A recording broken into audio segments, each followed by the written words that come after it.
Good evening, I'm Daisy Richards, and welcome to Friday's edition of the Regional News. We begin with news from Ecuador. Ecuadorian President Daniel Noboa on Thursday declared a new state of emergency in 7 of the country's 24 provinces, as well as one area of a further province, citing a rise in the number of violent deaths and other crimes in those jurisdictions.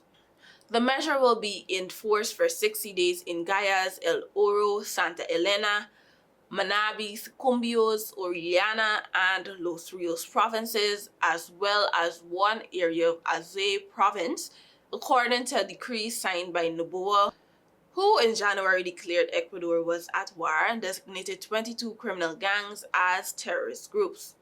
The decree will be submitted to the Constitutional Court, the government said earlier on Wednesday.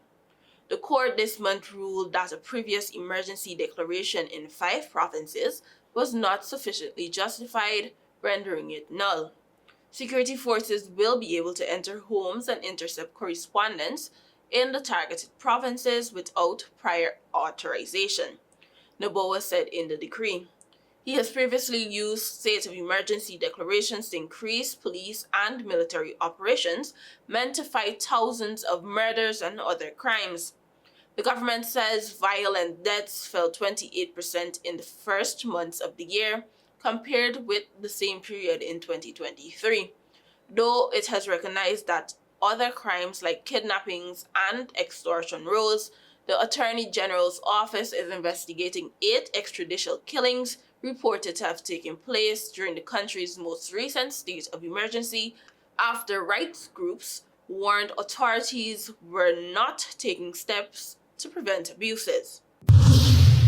While in Trinidad and Tobago, the 4 men who were killed by police during an alleged shootout in the mountains of Upper St. Michael's Road, St. Augustine, Thursday morning, were yet to be identified up to Thursday evening.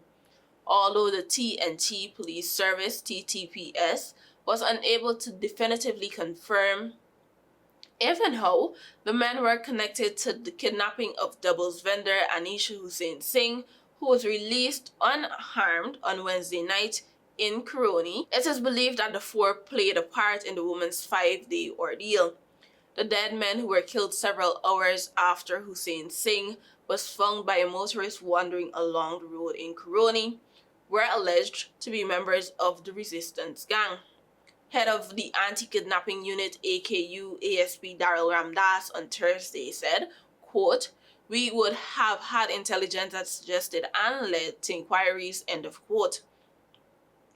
Meanwhile, the top brass in the T&T Police Service believed the kidnappers were spooked as a result of intensified investigations and had chosen to release their victim to avoid detection and apprehension.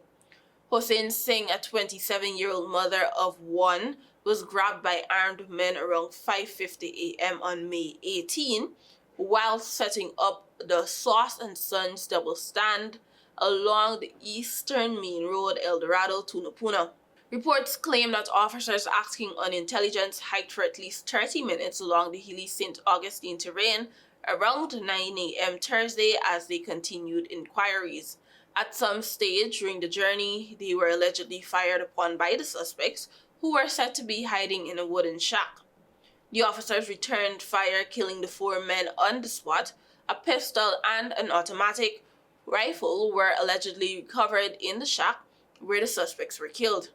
Several women who arrived at the scene as the news of the killing spread and were seen crying refused to confirm their relationship with the men or their identities.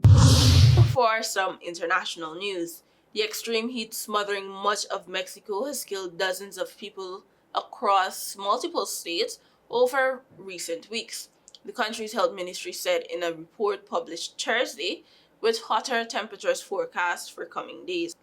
Mexico has been reeling from a high-pressure weather phenomenon known as a heat dome, which has trapped hot air over much of the country, creating record-breaking temperatures that have surpassed 45 degrees Celsius, 113 degrees Fahrenheit in some places. Heat-related causes killed 22 people between May 12 and 21, according to preliminary figures shared by Mexico's health ministry. The 10-day period overlapped with the second and third heat waves out of 5 forecasts from March to July for the country's top weather agencies. The third heat wave is ongoing.